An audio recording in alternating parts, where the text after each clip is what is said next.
Hola, buenas tardes. Mi nombre es María Carmen Torres Huerta. Soy de la licenciatura en obstetricia. El día de hoy les voy a hablar acerca de la bacteria M0 y tecnología TIV.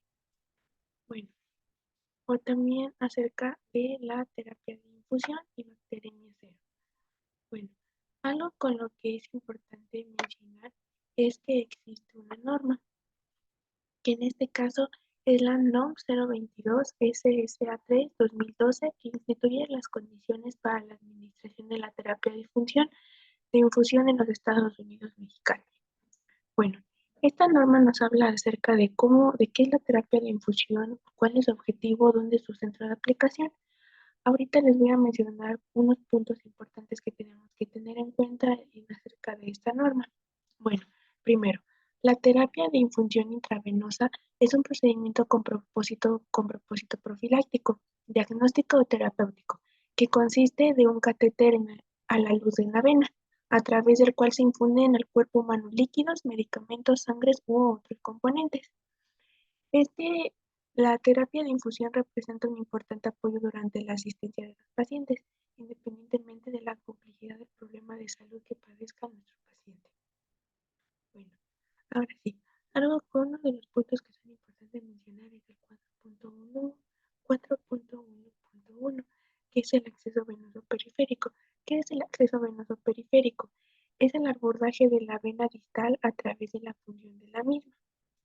Que ahora también el 4.142, que es el acceso venoso central, es el abordaje de la vena cava a través de punción de una vena proximal. Otro de los puntos que igual es importante mencionar es el 4.1.27. ¿Cuál es el set básico de la terapia de infusión? Que en este caso consiste en un catéter, equipo de administración y una solución a infundir, o la solución que nosotros le vamos a administrar. Otro punto que es importante mencionar es el 4.1.32, que es la terapia de infusión intravenosa. Esta es la introducción de sustancias químicas medicamentosas o sanguíneas al torrente circulatorio con fines diagnósticos, terapéuticos o profilácticos. Otro de los puntos que son importantes mencionar es el 6.1.1, ya que este nos dice que todos los insumos para la terapia de infusión intravenosa deben estar sellados en su envase primario y antes de utilizarse deben de verificar los siguientes datos, que son material estéril, desechable, libre de pirógenos, su fecha de caducidad, el número de lote y cuáles son los datos del fabricante. Otro punto que es importante mencionar es el 6.1.2, que en este caso nos dice que los insumos necesarios que se deben utilizar para la administración de la terapia de infusión es la solución a infundirse, la solución que se le va a administrar para la dilución de los medicamentos, un equipo de volumen médico, el equipo de venoclisis, que en este caso también se necesitan de conectores libres de agujas o llaves de paso, catéter y apósitos.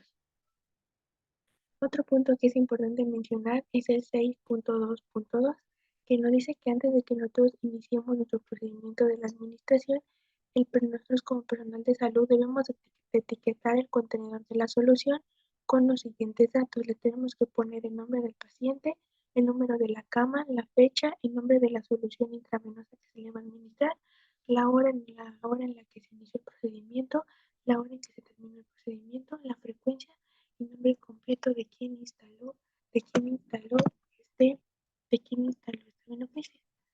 Bueno, otra norma que es importante mencionar es la 045 SSA2 2005 para la vigilancia epidemiológica, prevención y control de las infecciones nosocomiales. Bueno, uno de los puntos que es igual importante mencionar acerca de esta norma es el 10.6.3, instalación, manejo y cuidado del sistema integral de la terapia intravenosa. Bueno, esta nos habla acerca de la instalación y el manejo del sistema integral de la terapia intravenosa, ya que se debe de hacer con las medidas asépticas adecuadas de los diferentes niveles de riesgo. Cuando se instalen catéteres venosos centrales o en el caso de tratarse de pacientes que tienen un alto riesgo de infección, se tiene que utilizar la técnica de barrera máxima, que en este caso tenemos que utilizar un gorro, cubrebocas, guantes y bata. para mantener la esterilidad, para así mantener la esterilidad y evitar que nuestros pacientes sufran alguna contaminación de la solución intravenosa. Nosotros como personal de salud debemos asegurarse que una vez que el sistema esté instalado continúe siendo un sistema cerrado y no se viole ningún tipo de sus componentes. Otro que es importante mencionar es el 10.6.3.1. El equipo de infusión debe de estar rotulado con la fecha y hora, el nombre de la persona que lo instaló. Tanto el equipo de infusión se tiene que estar rotulado con la fecha y hora y el nombre de la persona que instaló el dispositivo. De infusión, cuando tanto el equipo de infusión como el catéter periférico deben de cambiarse cada 72 horas o antes o en caso de que haya alguna sospecha de contaminación. Si existe una sospecha de contaminación del catéter venoso central o de infección asociada al mismo, se tiene que proceder al retiro inmediato de dicho dispositivo. 10.6.3.3. Se utilizarán soluciones intravenosas envasadas. Se utilizarán soluciones intravenosas envasadas en contenedores que estén libres de cloruro de polivino o manufacturados con etilvinilacetato o en frascos de vidrio. Otro que es importante mencionar es el 10.6.3.6. Los catéteres venosos centrales y periféricos tienen que ser rotulados con la fecha y hora, nombre del médico o enfermera responsable de la instalación y de la curación o antisepsia del sitio de inserción del catéter. Esto es muy importante para así nosotros poder evitar algún riesgo de infección. Bueno, de igual hora, vamos a hablar de cuáles son las acciones específicas o los paquetes de acciones para prevenir algún riesgo de infección. Bueno, primero empezamos con el paquete de acciones para la prevención de infección del torrente sanguíneo asociado al uso del catéter venoso central. En este caso son dispositivos invasivos que permiten el acceso al torrente sanguíneo en o cerca del corazón o en uno de los grandes vasos. Esos dispositivos son frecuentemente utilizados para la administración de medicamentos, nutrición enteral, monitorización de neumodinámica, hemodiálisis o algún otro fin diagnóstico o terapéutico. Ahora, ¿cuáles son las recomendaciones internacionales para la prevención de las ITS asociadas a catéter central? Que en este caso se dividen en dos etapas.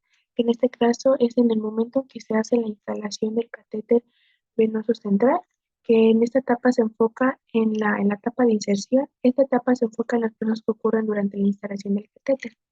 La segunda etapa es la del mantenimiento del catéter venoso central, que es la segunda etapa que ocurre durante el periodo en el cual el paciente tiene instalado el catéter.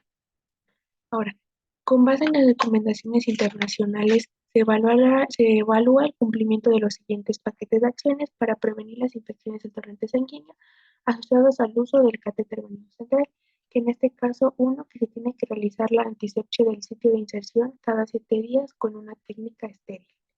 Se tiene que realizar la desinfección para el cambio de los puertos de conexión. Se tiene que realizar el cambio del sistema de infusión antes de las 72 horas. Y se tiene que mantener la conexión del sistema de infusión en todo momento.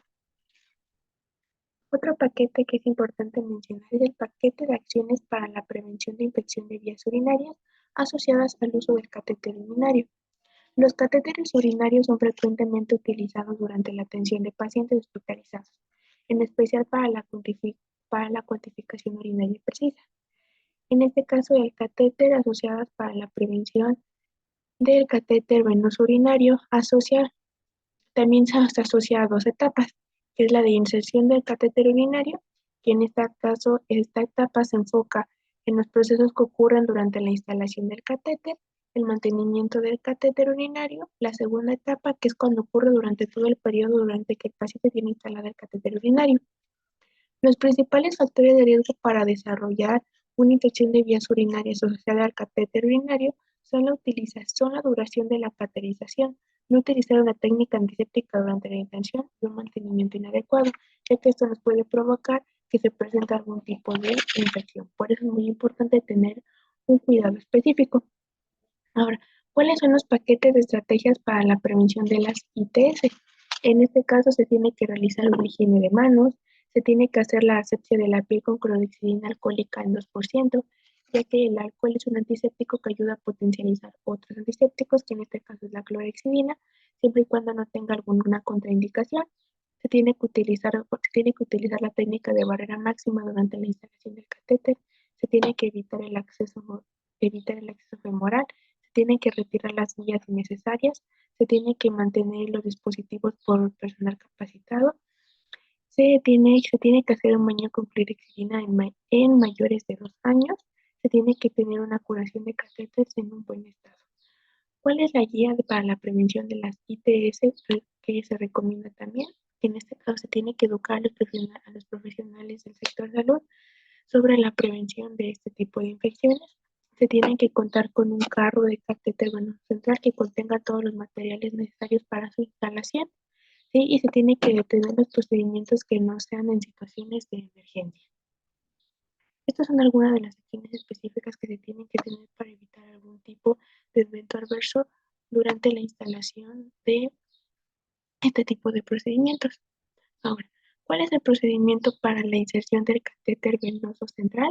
Procedimiento para el mantenimiento del catéter venoso urinario. Bueno, primero empecemos con el procedimiento para la inserción del catéter venoso central. ¿Cuál es su procedimiento?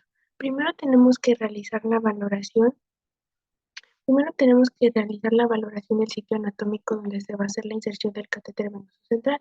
Se tiene que preferirse la región subclavia por encima de las demás, siempre que se encuentre clínicamente indicado. Se tiene que evitar la vena femoral en pacientes adultos. En pacientes pediátricos se pueden elegir venas tanto de los miembros superiores como inferiores. Se tiene que individualizar la sección del número de vías de catéter, 1, 2 o 3, de acuerdo con la tensión que se requiere.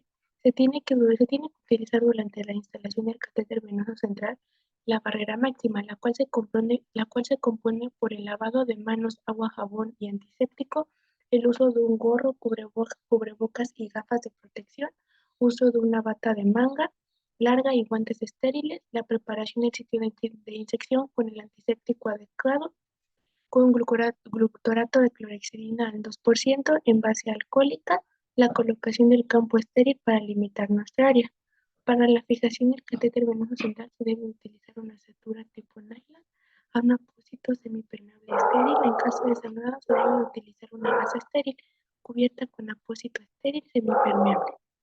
Se tiene que hacer la identificación de los diferentes números del catéter, se tiene que rotular con la fecha en la que se instaló y la asepsia del catéter, realizar una curación.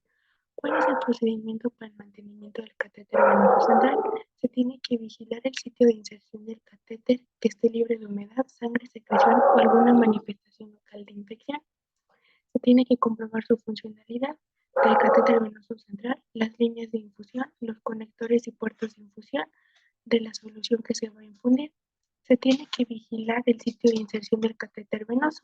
Se tiene que realizar limpieza del catéter venoso central, que en este caso incluye la valoración del sitio de inserción, la desinfección de los puertos conectores, la limpieza con un antiséptico apropiado cada 7 días, estando fijando con algún apósito estéril, transparente, semipermeable. Se tiene que realizar la antisepsia, una curación. Los equipos para administrar las terapias de infusión se deben de reemplazar cada 72 horas. Los equipos para productos sanguíneos se deben de reemplazar en cada aplicación.